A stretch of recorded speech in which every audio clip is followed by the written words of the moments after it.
Le dossier sahraoui est loin d'être clos, comme le prétend le Marzen, preuve en est les décisions des instances internationales, telles que dernièrement la Cour de justice de l'Union européenne, les résolutions de l'ONU et les nombreux soutiens aux Sahraouis qui ont défilé dernièrement devant la commission onusienne chargée des questions de décolonisation. La situation a poussé le roi du Maroc à sortir de son silence, nous dit Yasmine Massoudi.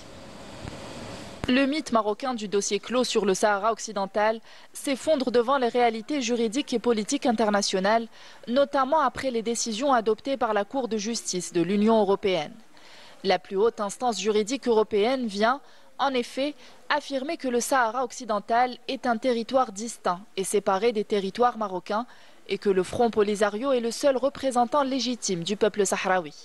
Des décisions qui ont contraint Mohamed VI à sortir de son silence et à consacrer l'intégralité de son discours, prononcé vendredi à l'occasion de l'ouverture de la session d'automne du Parlement à la question du Sahara occidental. Lui qui n'avait pas pour habitude d'évoquer ce dossier précisément à cette occasion, généralement dédié à l'examen des dossiers internes, se rapportant au quotidien du peuple marocain opprimé, qui a fini par se rendre compte que le Sahara n'est pas marocain comme veut le faire croire le Marzen. Les décisions de la Cour de justice européenne portent un coup dur aux ambitions marocaines illégitimes. Le soutien international sur lequel Rabat s'appuyait vacille et ne trouve du réconfort que dans le soutien du président français, qui a reconnu la prétendue souveraineté marocaine sur les territoires du Sahara occidental. Reproduisant un scénario similaire qui a récemment eu lieu, celui du tweet de l'ancien président américain Donald Trump, qui avait lui aussi reconnu cette même prétendue souveraineté, une reconnaissance à laquelle la nouvelle administration américaine a vite renoncé.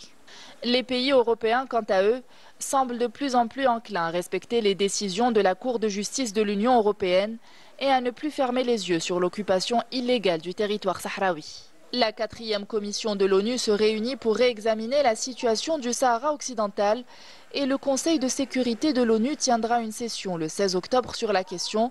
où un rapport de l'envoyé spécial du secrétaire général sera représenté. Ces discussions renforcent l'idée que le dossier est loin d'être clos, contrairement à ce que Rabat aimerait faire croire.